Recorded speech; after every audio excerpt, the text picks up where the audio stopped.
Добрый день, дорогие радиослушатели! В эфире Абхазского радио проект АСЭС. В студии для вас работает автор-ведущая Тамара Саная. В гостях Абхазского радио заместитель руководителя профсоюза экскурсоводов Абхазии Андрей Начкебе. И поговорим мы о задачах, которые сегодня стоят перед профсоюзом экскурсоводов Абхазии, а также о предстоящем турсезоне и, конечно же, о проблеме нелегальных гидов.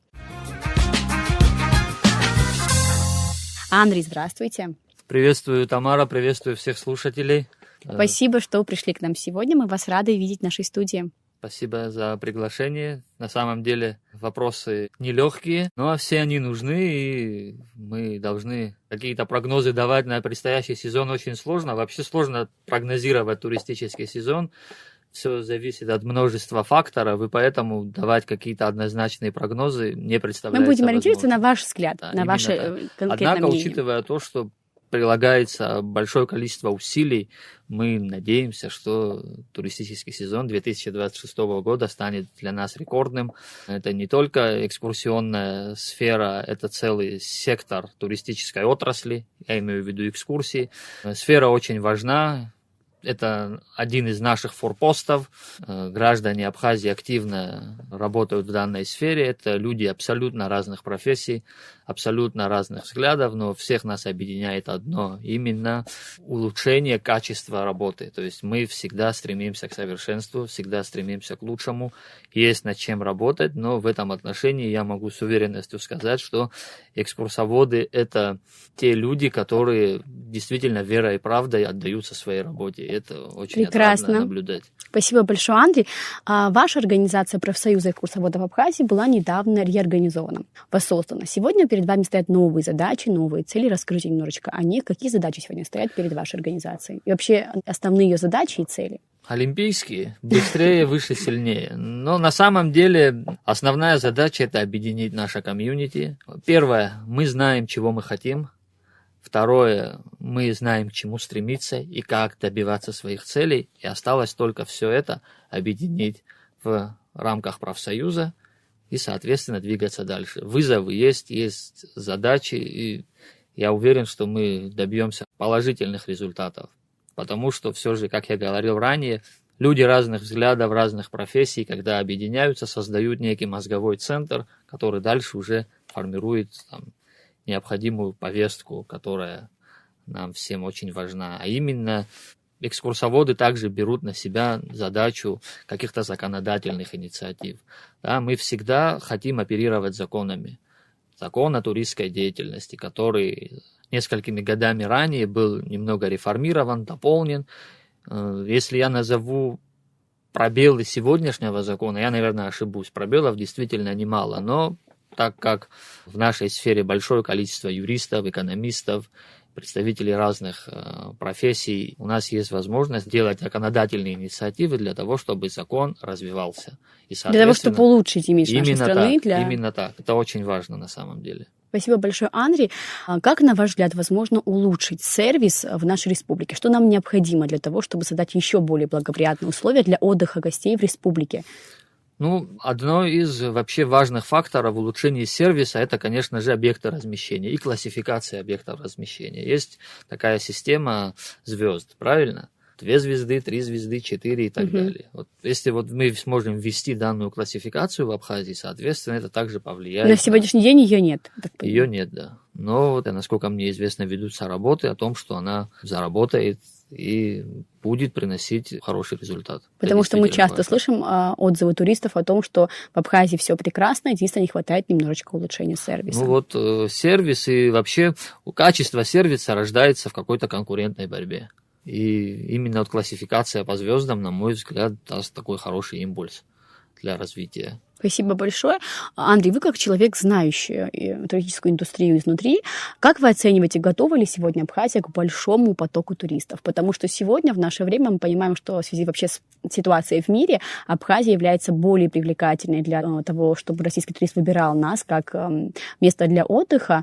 И также туроператор говорит о том, что большое количество бронирований выросло это число в разы по сравнению с прошлыми, предыдущими годами. И также благодаря открытию авиасообщения, мне кажется, в этом году будет большой поток туристов. Готовы ли мы, как вы считаете?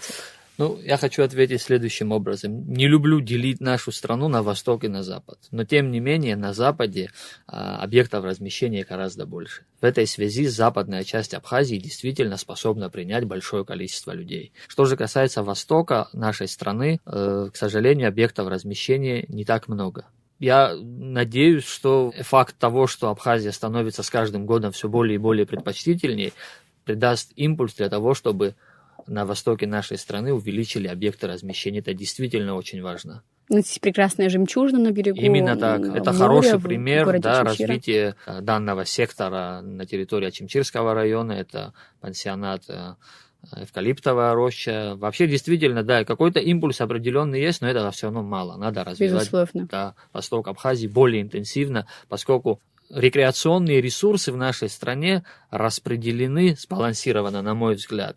То есть очень много закрытых от глаз локаций на востоке Абхазии, которые недоступны в связи с тем, что инфраструктура не сильно развита. Где-то она в период войны была сведена на нет, где-то она в принципе никогда не развивалась. И востоку Абхазии быть в туристическом плане, я в это верю, я на это надеюсь. Что еще нужно сделать? Возможно, поставить в аэропортах такси специальные, которые ведут в восточную часть людей. Потому что вот год назад в нашей студии сидел директор турфирмы Апсуа Тур Елизавета Маланина. Говорила о том, что из года в год турист предпочитает отдыхать, ездить даже на однодневные экскурсии в восточную часть Абхазии, но она не сильно развита, как вы говорили ранее. Вот что еще необходимо сделать вот в рамках даже этого сезона, чтобы улучшить турпоток в восточную часть, даже хотя бы в рамках просто экскурсии, даже не проживания? Нужна реклама. На мой взгляд, нужна сильная такая рекламная кампания, и нужно просто увеличивать количество локаций, да, которые можно посещать. Кстати, вот в городе Ткварчал и в окрестностях активно развиваются туристические маршруты, что в свою очередь тоже придает хороший импульс. Мне кажется, и возродился город. Да, именно так. Если когда-то город Ткварчал представлял из себя такой промышленный центр Абхазии, то, учитывая современные реалии, город уже развивается в новом свете, а именно как туристический центр. Да, что приятно наблюдать. Мне тоже, особенно в период цветения гортензии, на водопады очень много людей ездят, даже просто кто предпочитает джипинг, поэтому надеемся, что Ткварчал совсем скоро приобретет новую жизнь и станет известным как туристический город, а не просто город шахтеров, как это было ранее. Андрей, насколько важно приобщать гостей Абхазии к истории страны, на ваш взгляд? Здесь все очень просто. Приобщать к истории нашей страны важно, потому что Абхазия в разные периоды истории занимала в геополитическом плане определенные позиции, и об этом должны знать. Мы входили в орбиту разных крупных объединений, разных государств, но тем не менее позиция Абхазии, позиция абхазского народа всегда учитывалась. И это нужно транслировать. Я считаю, что экскурсовод – это представитель той профессии, который работает непосредственно с людьми и может транслировать нашу абхазскую действительность в массы именно вот таким образом, через свою работу. Именно поэтому наша работа важна, и именно поэтому важно приобщать наших гостей к истории нашего края.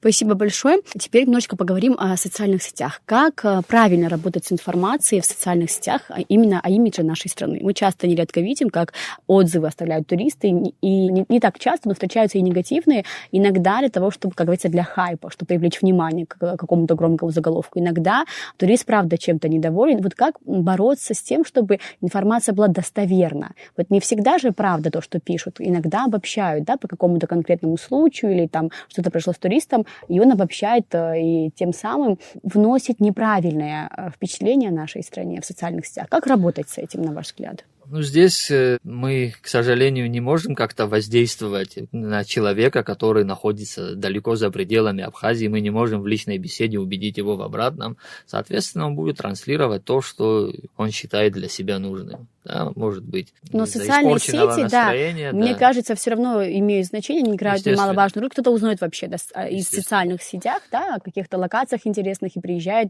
благодаря отзывам положительным в том числе. Вот как провести работу в рамках социальных сетей? Я предлагаю, например, кстати, это предложение было внесено относительно недавно в одной из крупных туристических компаний Абхазии. о том, что нужно просто посредством QR-кодов переходить уже и, соответственно, оставлять отзывы, какие бы они ни были. Хороший отзыв – это здорово. А если отзыв негативный, то нужно, наверное, провести работу над ошибками. Почему произошло то или иное событие, будь оно даже неприятное.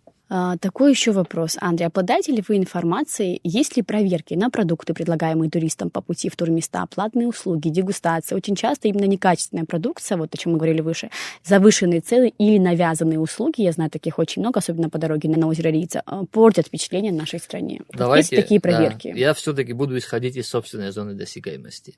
Как экскурсовод могу сказать, что те навязанные услуги, о которых вы говорите, это не всегда соответствует действительности. Есть определенная программа.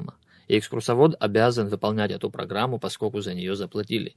В эту программу могут входить различные дегустации. То есть в группе может быть 40-50 человек, из них 2-3 эта дегустация в принципе не нужна. Но мы должны учитывать интересы остальных людей, которые за это заплатили, которые хотят посетить тот или иной объект.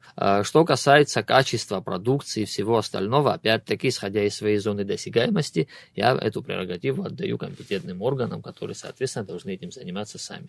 Но у нас есть на сегодняшний день такие проверки. Ну, конечно, эти проверки важны, это обязанность наших органов их проводить.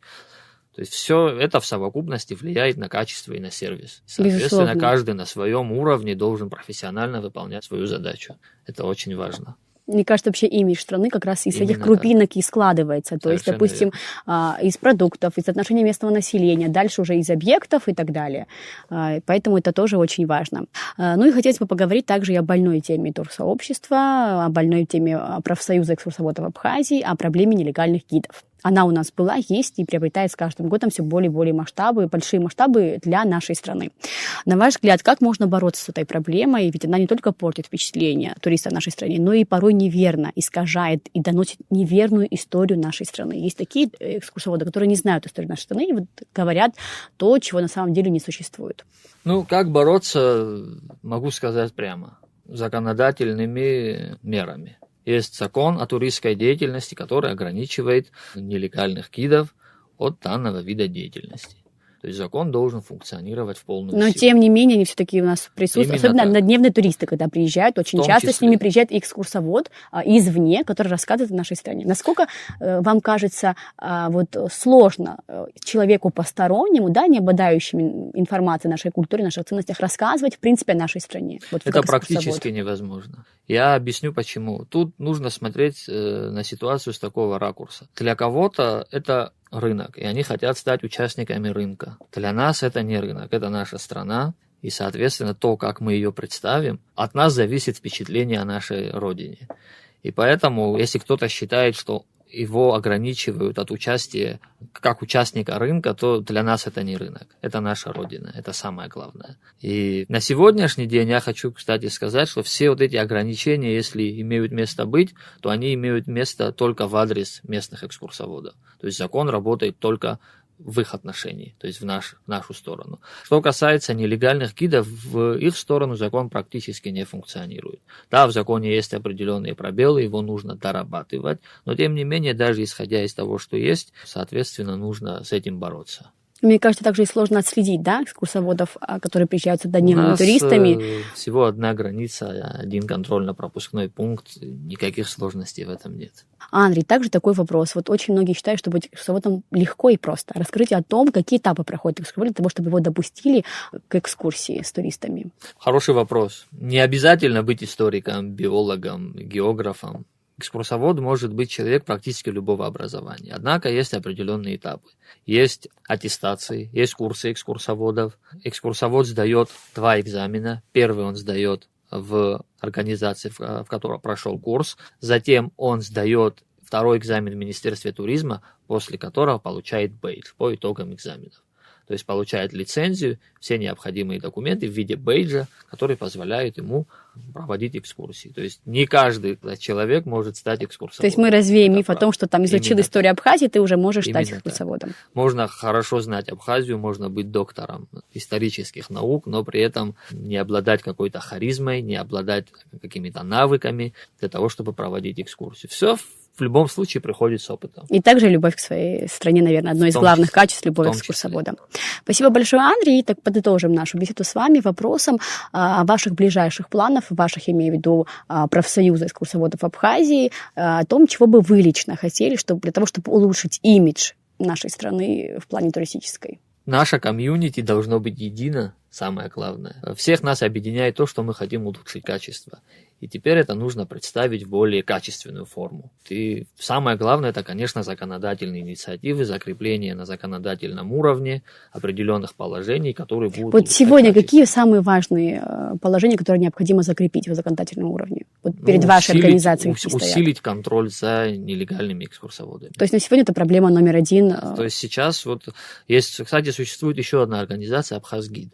Мы в тесном контакте, это наши коллеги, мы сотрудничаем. То есть сейчас практически все силы брошены именно на это. Вот и все. А потом уже мы будем развиваться еще более интенсивно. Спасибо большое, Андрей. Напомню нашим радиослушателям, что сегодня в гостях Абхазского радио был заместитель руководителя профсоюза экскурсоводов Абхазии Андрей Начкепи. Говорили мы о предстоящем турсезоне, о проблеме нелегальных гидов и, конечно же, о задаче, которая сегодня стоит перед профсоюзом экскурсоводов Абхазии.